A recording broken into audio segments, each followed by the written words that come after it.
Irmãos, graça e paz a todos. Vamos abrir as nossas Bíblias nessa manhã no Evangelho de Mateus.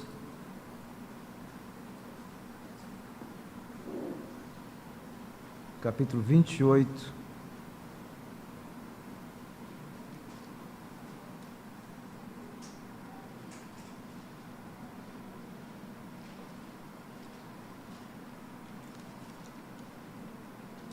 Final do Evangelho de Mateus, versículo 18 a 20. Mateus 28, 18 a 20. Vamos ler a bendita palavra do Senhor.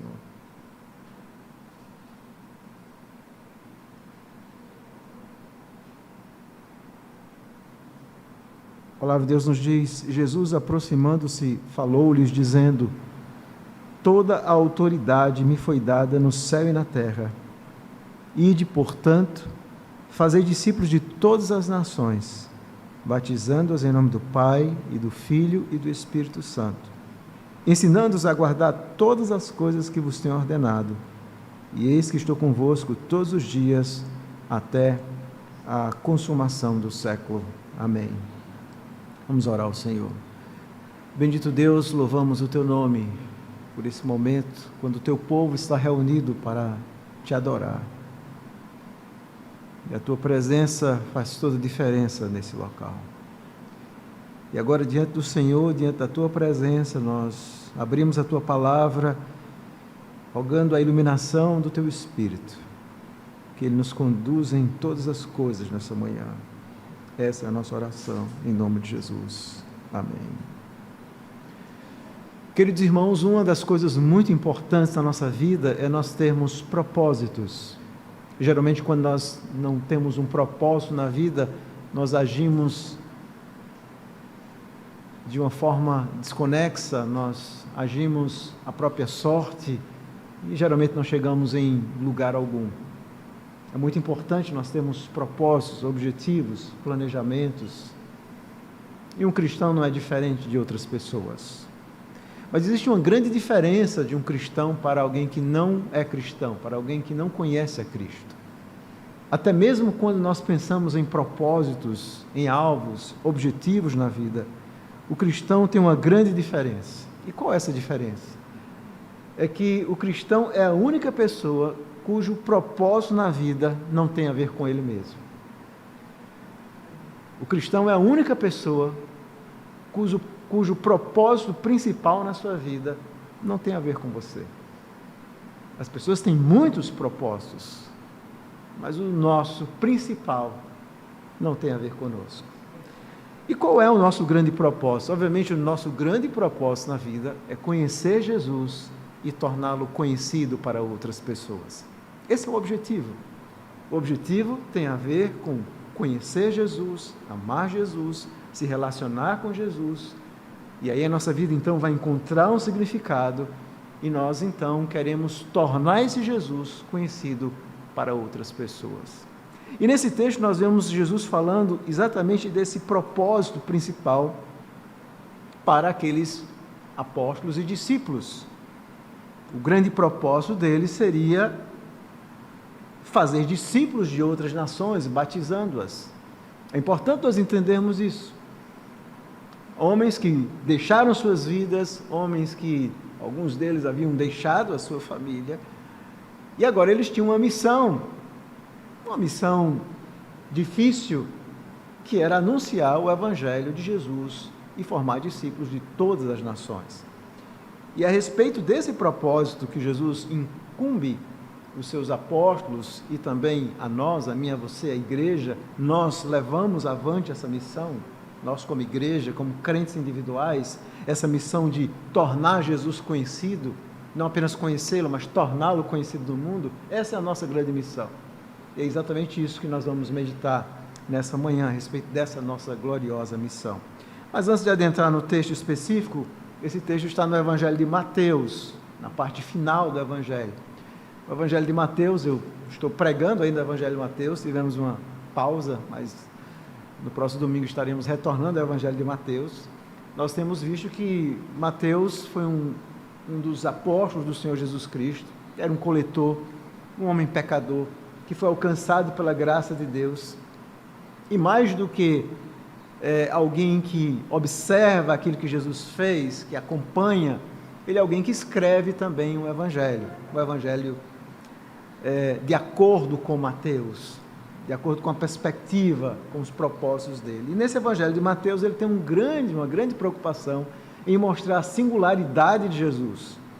Jesus é singular, ele é de fato o Messias prometido. Mateus vai, no seu Evangelho, frisar muito as profecias sendo cumpridas, é o Evangelho que mais cita o Antigo Testamento, como Jesus cumprindo as profecias do Antigo Testamento, profecias de mais de 700 anos antes de Jesus estão sendo cumpridas através do nascimento, do ministério, da morte de Jesus. Mateus também dá uma grande ênfase ao fato de que Jesus é o novo Israel, o novo Adão que vem concretizar essas promessas, além de ser o Messias, ele é também o novo Israel, o novo Adão, ele é o próprio Filho de Deus. Mas há uma perspectiva de Mateus que é muito particular do Evangelho de Mateus. E que perspectiva é essa? É uma grande ênfase que Mateus dá à autoridade de Jesus. Esse é um tema muito claro em Mateus. Ele vai frisar muitas e muitas vezes a autoridade de Jesus, a autoridade de Jesus para curar, a autoridade de Jesus para expulsar demônios, a autoridade de Jesus para declarar pessoas que eram impuras segundo a lei como purificados, a autoridade de Jesus para falar, para pregar, para ensinar a palavra de Deus. Jesus fala como alguém que tem autoridade. Então, o tempo inteiro, Mateus vai mostrar que uma das singularidades de Jesus era o seu poder, a sua autoridade. E Mateus, então, termina, diferente dos outros evangelhos, falando também sobre essa autoridade de Jesus. Toda autoridade me foi dada no céu e na terra. Mateus, ele quer frisar de forma muito clara à igreja que Jesus, aquele que tem toda a autoridade, é aquele, então, que confere essa autoridade à igreja nessa missão de fazer discípulos. Então, se nós tivéssemos que dar um tema aos versos 18 a 20 do capítulo 28, um tema próprio seria engajando-se na grande comissão de Jesus. Engajando-se na grande comissão de Jesus. Esse é o convite. Jesus traz e faz um comissionamento, não apenas àqueles primeiros apóstolos e discípulos, mas para toda a sua igreja. E nós temos que nos engajar na grande comissão de Jesus. Há pelo menos 3 ideias no texto que são muito claras. Observe, o versículo 18, nós vemos no versículo 18 a universal autoridade de Jesus. Toda autoridade me foi dada no céu e na terra.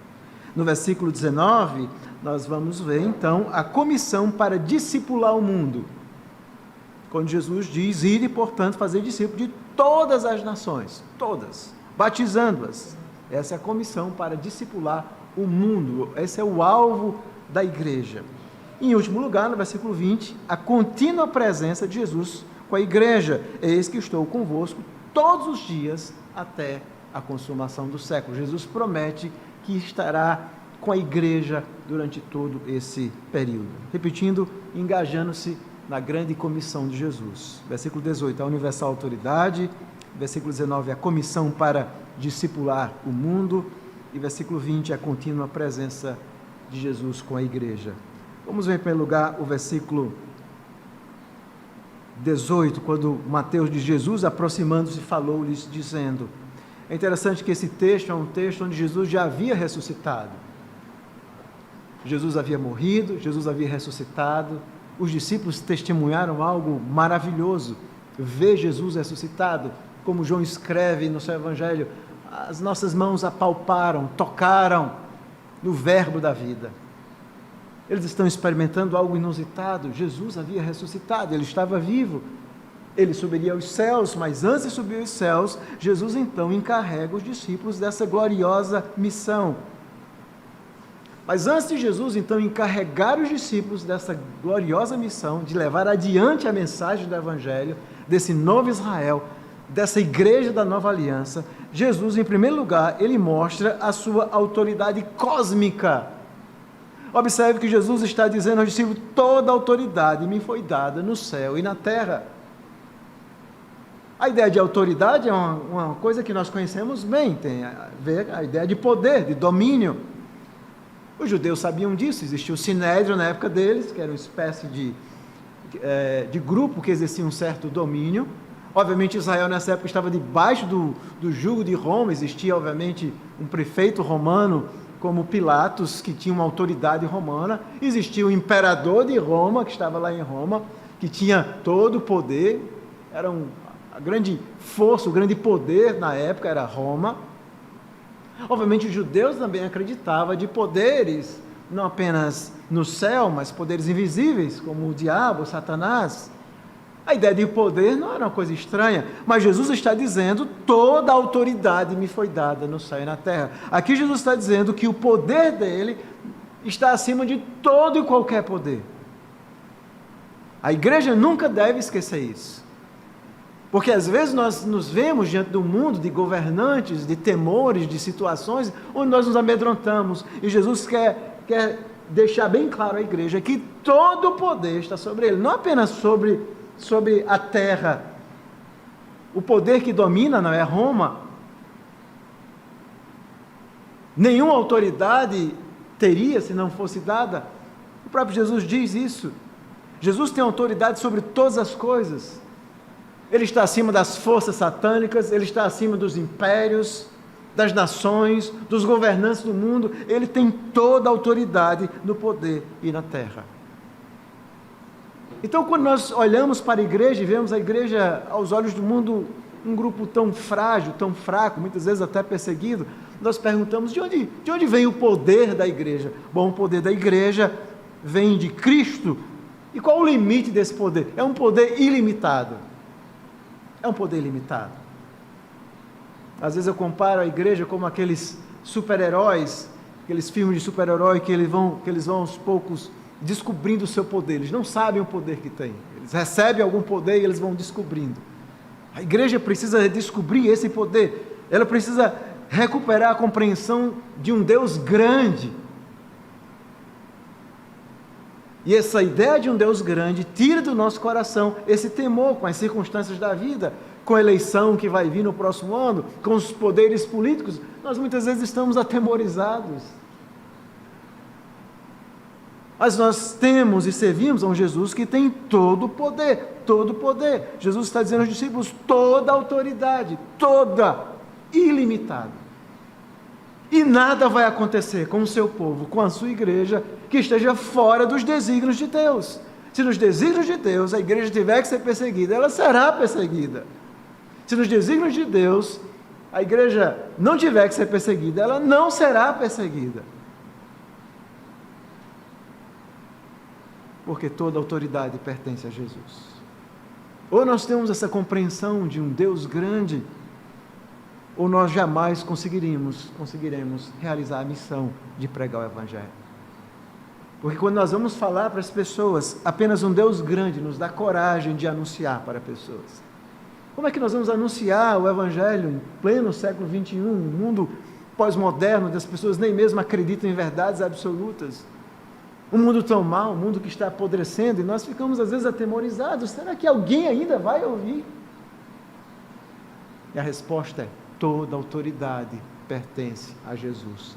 A autoridade de quebrar corações, de mudar corações, pertence a Jesus. É isso que ele está dizendo à igreja. Toda autoridade. Mas veja que no versículo 19, Jesus então, logo em seguida diz, ide, portanto, e fazei discípulos de todas as nações, ensinando-os, batizando-os em nome do Pai, do Filho e do Espírito Santo, ensinando-os a guardar todas as coisas que vos tenho ordenado. Aqui Jesus, então, coloca uma comissão, ou seja, ele encarrega os apóstolos, a igreja, de uma coisa. E qual é essa missão da igreja? A missão é disseminar a verdade divina. Essa é a missão. Esse é o propósito principal no qual nós estamos engajados enquanto cristãos. Esse é o alvo maior da nossa vida. E essa missão, essa ideia de disseminar a palavra, obviamente envolve a pregação autorizada da palavra. É isso que nós temos no culto corporativo, pessoas que são chamadas, pessoas que são não apenas vocacionadas, mas reconhecidas, ordenadas para pregar a palavra, aqueles que são ministros da palavra. Existe também a ideia do ensino, que é feito por esses homens e por presbíteros que são chamados, como Paulo diz, que devem ser aptos por ensinar. Mas essa missão também é levada adiante pela igreja, por cada membro individual, que leva essa mensagem, que fala do Evangelho, que discipula, que ensina o Evangelho para o seu filho, desde a tenridade, como a mãe de Timóteo fez, ele ainda bebê, e ela começa então a ensinar a palavra da verdade, que leva para os amigos, para as pessoas que não conhecem, para os familiares. Essa é a nossa missão, de disseminar através da pregação, do ensino, da evangelização e também do aconselhamento, quando pessoas desesperadas, angustiadas, chegam para nós e nós então começamos a falar do Evangelho. E as pessoas dizem, mas você não percebe o que eu estou passando? Eu estou sofrendo, eu sei que você está sofrendo, mas você precisa do Evangelho. Só o Evangelho da glória de Cristo tem as respostas que nós precisamos para a nossa vida. Essa é a missão, fazer discípulos. E aqui existe um grande equívoco que a igreja pode cometer. Qual o equívoco? O equívoco é que a missão da igreja não é simplesmente levar uma simples mensagem de salvação. Não é isso. Jesus não está pedindo para que você dê um panfleto a alguém, você pode fazer isso. Você pode falar de Jesus, convidar alguém para a igreja, mas a missão não é essa. A missão não é fazer o que muitas pessoas acham que tem sido feito hoje. As pessoas vão para a igreja, escutam uma mensagem, muitas vezes são convidadas a levantar a mão e continuam com a mesma vida. Não houve nenhuma mudança, nenhuma transformação. A missão não é essa. Qual é a missão então, pastor? A missão é fazer discípulo. E o que é um discípulo? É interessante que a palavra discípulo tem a ver com alguém que aprende de um mestre. É alguém que você vai então discipular, você vai ensinar essa pessoa a se parecer com o mestre que é Jesus. Discipulado envolve tempo, envolve amor da parte que vai discipular, envolve conhecimento, crescimento, tempo, até que aquela pessoa dê marcas de um verdadeiro discípulo. E além disso, além dessa simples ideia de evangelizar, o alvo de Jesus aqui, observe o versículo 19, é batizar essas pessoas. É assim que a igreja sabe que a sua missão está sendo cumprida. É quando aquelas pessoas, então, elas são alcançadas pela mensagem do Evangelho, elas não aprendem um Evangelho simples, ralo, não é isso. Elas aprendem o Evangelho de uma forma aprofundada, esse Evangelho articula na vida delas, há uma transformação, há uma mudança de vida, elas então são batizadas em nome do Pai, do Filho e do Espírito Santo. Agora finalmente elas compreendem o Deus triuno, elas vão entender não apenas o aspecto da obra de Cristo, mas vão entender esse Deus triuno, o Pai, o Filho e o Espírito Santo, e aí então elas finalmente compreendem esse Deus glorioso, e elas então começam a guardar todas as coisas que vos tem ordenado. O alvo do discipulado é levar o Evangelho de uma forma completa. Observe, Jesus diz no versículo 20, ensinando-os a guardar todas as coisas que vos tem ordenado. Isso é discipular. E onde? Quem é que eu vou discipular? Jesus diz o alvo, o mundo, de todas as nações.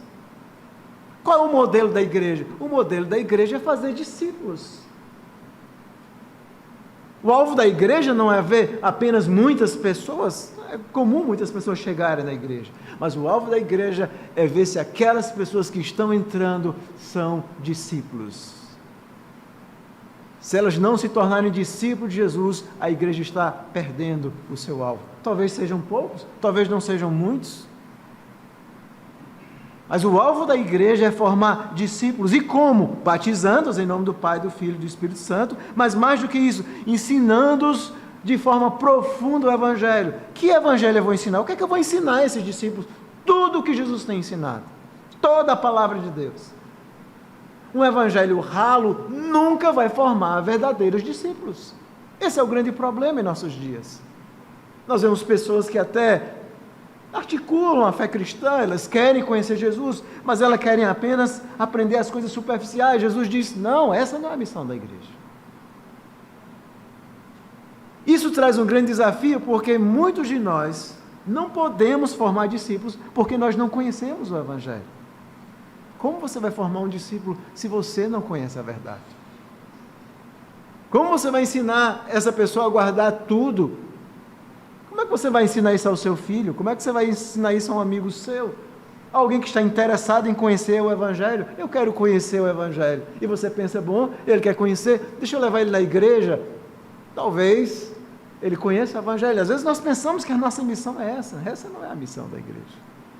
Obviamente, a ideia de convidar pessoas é ótimo para que elas venham à igreja. Mas a nossa missão é formar discípulos, irmãos. É isso que Jesus está ensinando. Formar discípulos.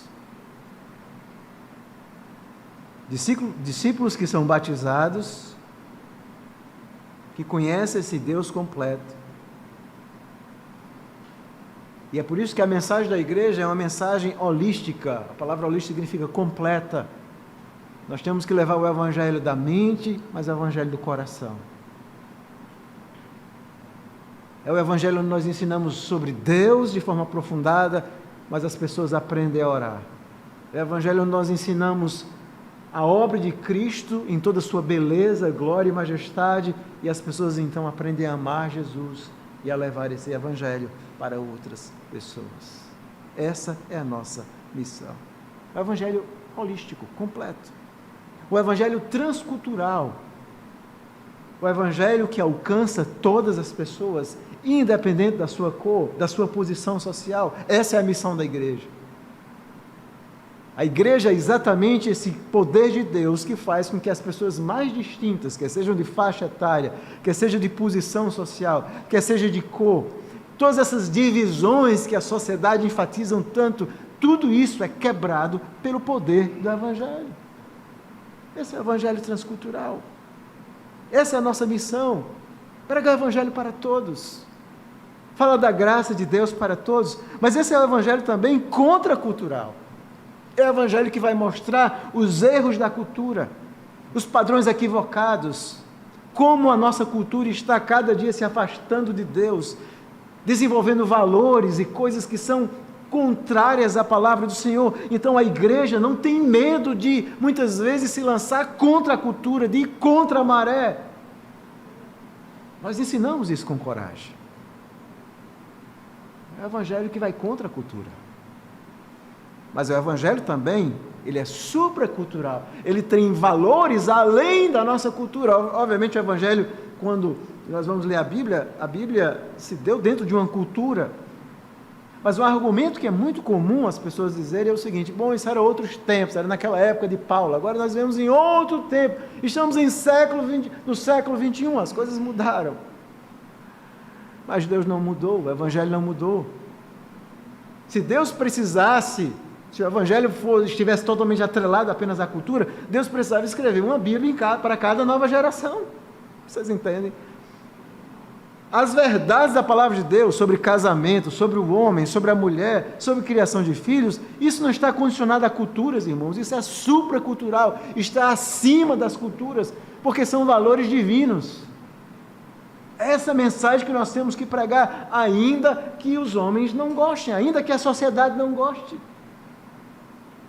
A sociedade odeia, por exemplo, falar sobre liderança masculina, submissão feminina, obviamente nos termos bíblicos, não nos termos equivocados também. Há muitos cristãos que desenvolvem essas ideias de forma equivocada, antibíblica. E às vezes nós ficamos meio que incomodados de falar desses assuntos hoje. Mas o evangelho é isso, ele é supracultural, ele é contracultural. Esse é o evangelho. E não se preocupem, Deus irá alcançar aqueles que Ele quiser. Essa é a mensagem da igreja. E Jesus então conclui dizendo aos discípulos: e eis que estou convosco todos os dias até a consumação do século. De onde vem o poder da igreja? Nós ouvimos muito essa palavra hoje, empoderamento, né? De onde vem o empoderamento da nossa vida? Jesus vai dizer de onde vem o nosso empoderamento. O empoderamento na nossa vida vem de Jesus. Eu estou com vocês todos os dias até a consumação do século.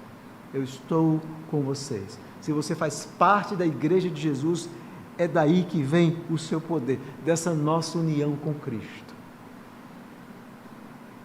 Esse é um assunto que se fala pouco, mas a base da verdadeira espiritualidade reformada e bíblica, e sobretudo aquilo que os reformadores enfatizavam, é exatamente isso: a nossa união com Cristo. Nós fomos unidos a Cristo. Nós somos dele e ele é nosso. E nada vai nos separar desse amor glorioso. E essa é a única certeza que nós temos que ter. Essa é a certeza que traz coragem à igreja de anunciar o Evangelho nas mais distintas gerações. Nós teremos um desafio hoje, como a igreja apostólica teve os desafios de anunciar no tempo dela.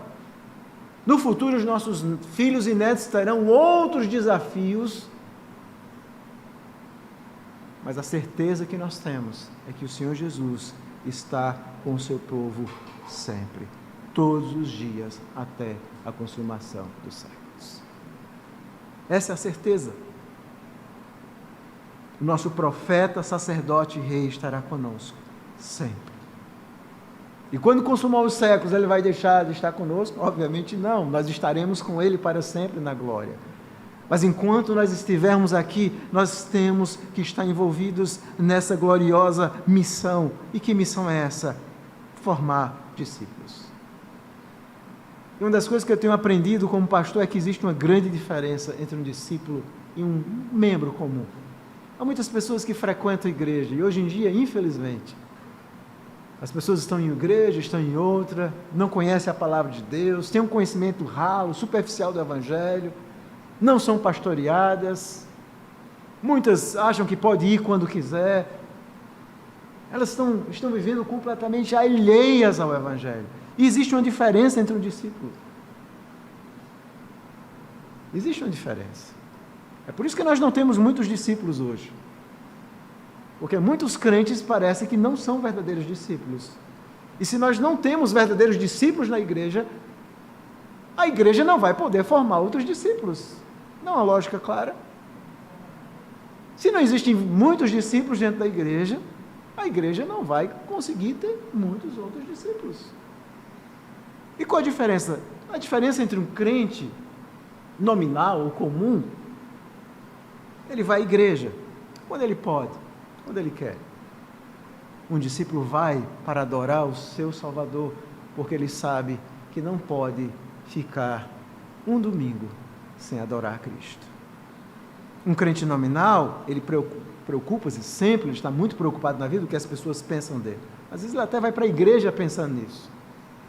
Um discípulo, ele está muito preocupado com o que Deus pensa a respeito da sua vida. Essa é a motivação do seu Senhor. Um crente, ele está muito motivado por coisas que têm a ver com ele.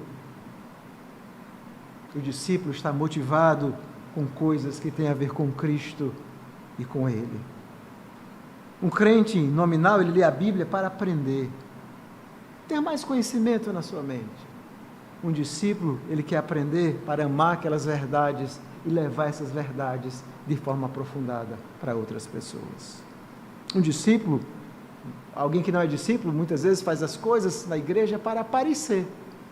Ele quer ser visto, é por isso que ele frequenta a igreja. O que é que eu posso fazer para ser visto?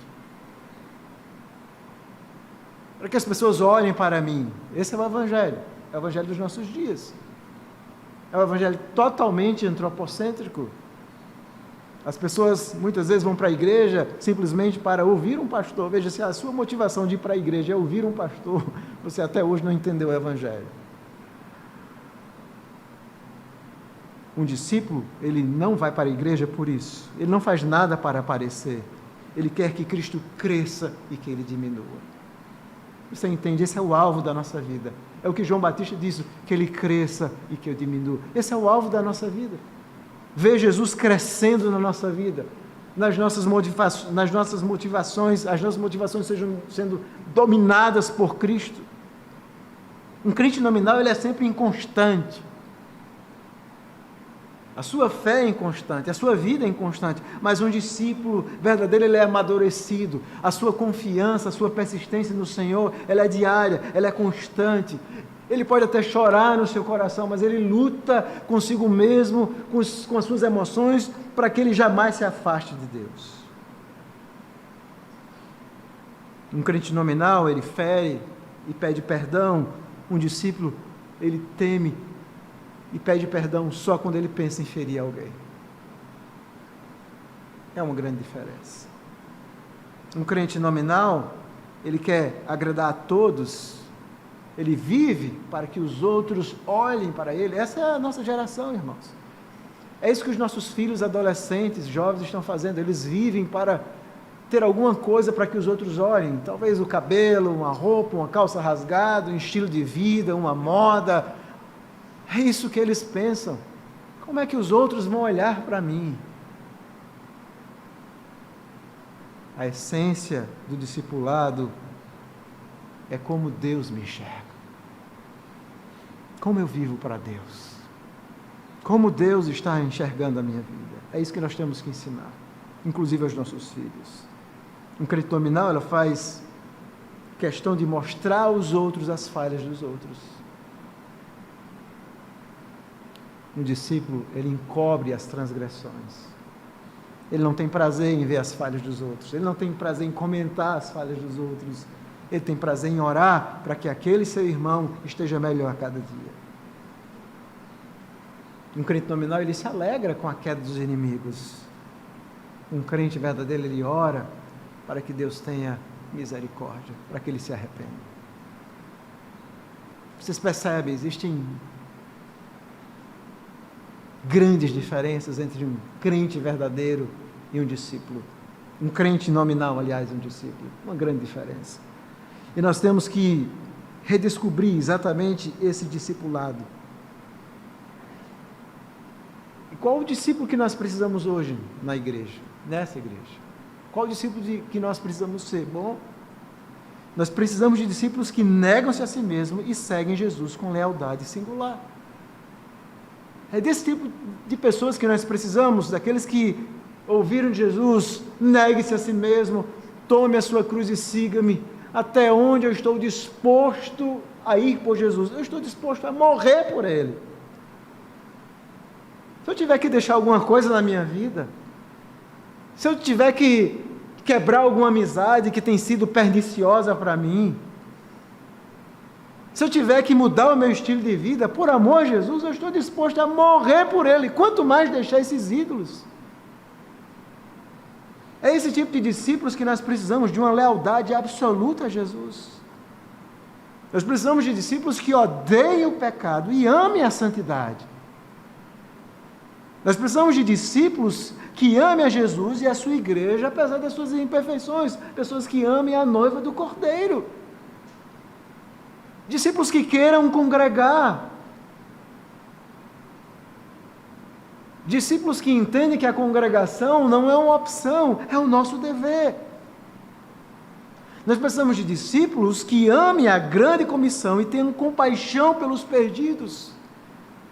Discípulos que olhem para o mundo e vejam que as mazelas desse mundo, que os problemas do nosso país não serão resolvidos apenas por questões econômicas. Não, existem mazelas mais profundas que estão no coração e que só o Evangelho é que vai mudar.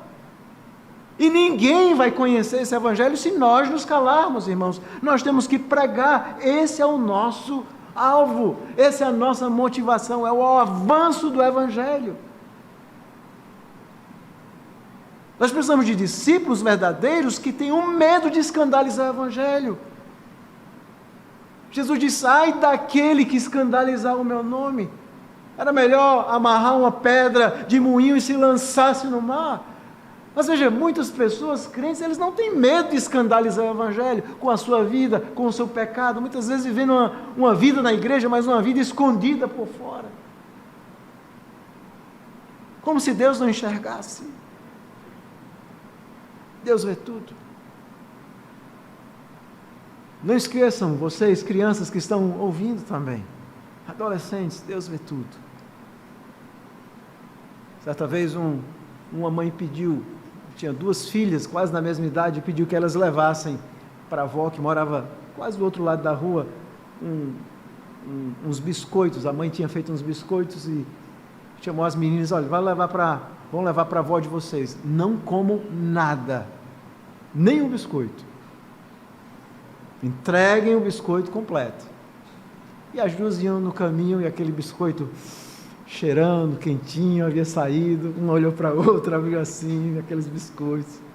Vamos comer um. Ela: vovó jamais vai saber, minha mãe jamais vai saber, minha mãe. Só um biscoitinho. A gente se delicia, dá uma paradinha, come aqui. E a outra irmã disse: é verdade, ninguém vai ver, mas Deus está vendo.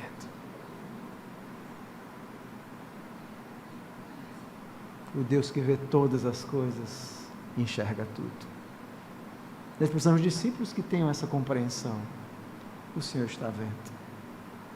O que eu faço no meu quarto, o que eu faço com o computador, o que eu faço quando eu sento em um local. Os olhos santos de Deus prescrutam tudo. É desses discípulos que têm temor a Deus que nós precisamos. Discípulos que honrem o Evangelho de Cristo com boas obras de amor, justiça e misericórdia. Que honrem o Evangelho, que mostre a diferença, que faça com que os outros olhem para nós e digam: por que você está agindo tão diferente? Mas todo mundo está fazendo assim. Você não percebe que você está fora de moda? Você diz: porque no meu coração há um temor maior do que o temor aos homens.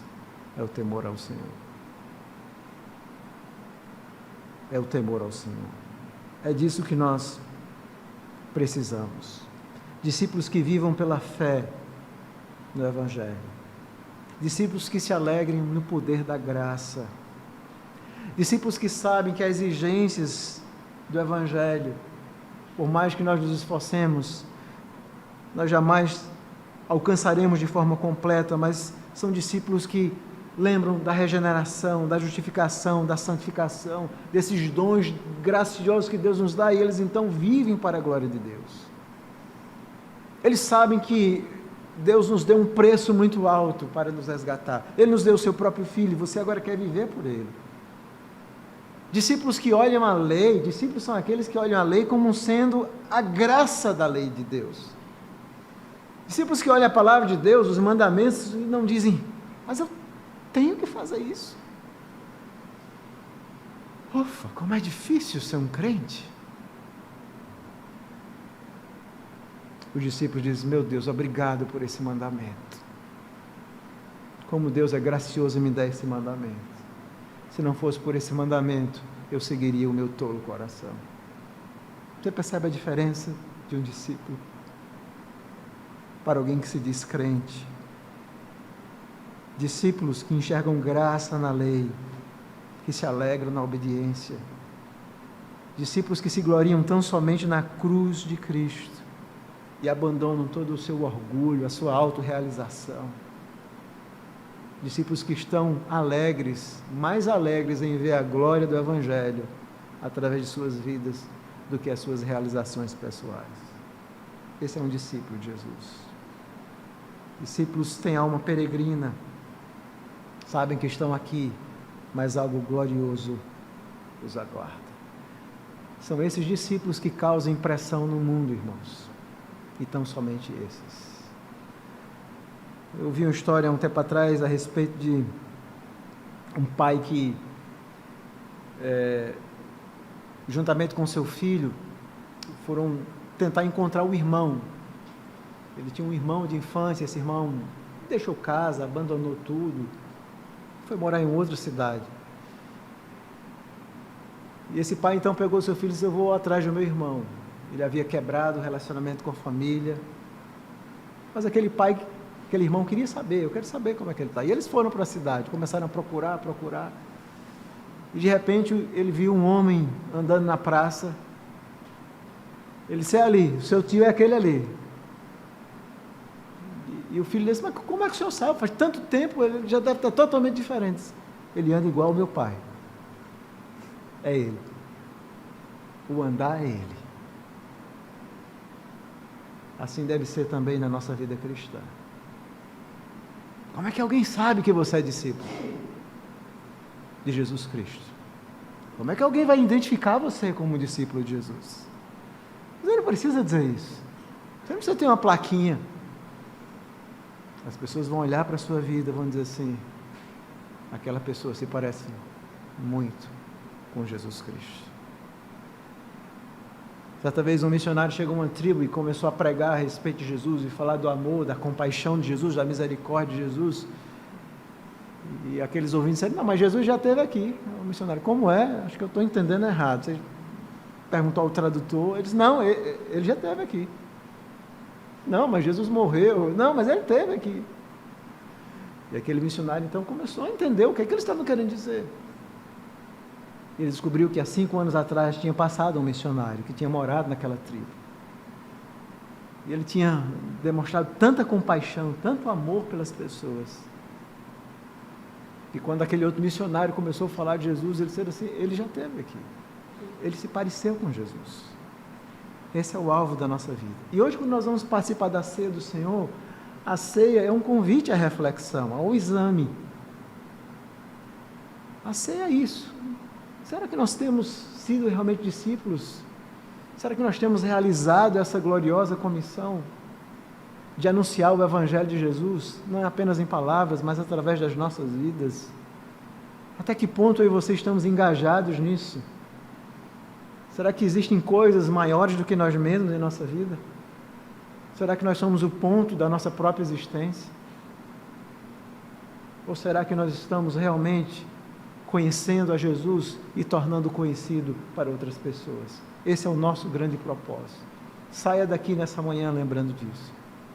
Nosso propósito é conhecer Jesus e torná-lo conhecido. É simples assim. Esse é o único propósito. Todas as outras coisas vão se encaixar dentro desse glorioso propósito. E é assim que nós devemos participar da ceia do Senhor. Com atitude de autoexame, pedindo perdão nessa manhã, se você não tem vivido como um verdadeiro discípulo. Talvez esse seja o seu sentimento, de ouvir a palavra de Deus e dizer: meu Deus, eu estou tão longe. Se você está sentindo isso, talvez seja porque o Espírito está tocando no seu coração, para quebrantar você, para mostrar a forma equivocada que você está vivendo, para fazê-lo retornar aos caminhos do Senhor, para fazê-lo amar o Senhor Jesus Cristo, para participar da ceia e compreender o que significa. Significa ter um relacionamento profundo com o Mestre. Isso é a ceia. Você tem um relacionamento profundo com o seu Senhor, porque você é discípulo dele. Mas nessa ceia ainda há muitas outras pessoas que não estão aqui. Há muitos eleitos ainda nessa cidade, que ainda não foram alcançados. Então a igreja participa da ceia e diz: Senhor, ainda falta mais. Nós queremos mais pessoas nessa ceia. Nós queremos mais cálices. Nós queremos mais bandejas. Essa missão ainda não está completa. Nós temos que continuar essa missão. Essa é a missão de todos nós. Sempre lembrando que toda autoridade foi dada a Jesus e Ele está conosco até a consumação do século. Que Deus nos abençoe e nos dê forças para vivermos essas verdades. Vamos orar. Bendito Deus, louvado e exaltado seja o Teu nome. Obrigado pela Tua palavra, que é santa, reta e gloriosa. E agora, Senhor, na Tua presença nós nos colocamos. Pedimos que o Senhor esteja nessa manhã trabalhando em nossos corações, nos fazendo compreender como nós precisamos de Ti, como nós precisamos nos envolver nessa gloriosa missão. Tem misericórdia da nossa vida. Nos ajuda a ser verdadeiros discípulos do Senhor. Essa é a nossa oração em nome de Jesus. Amém.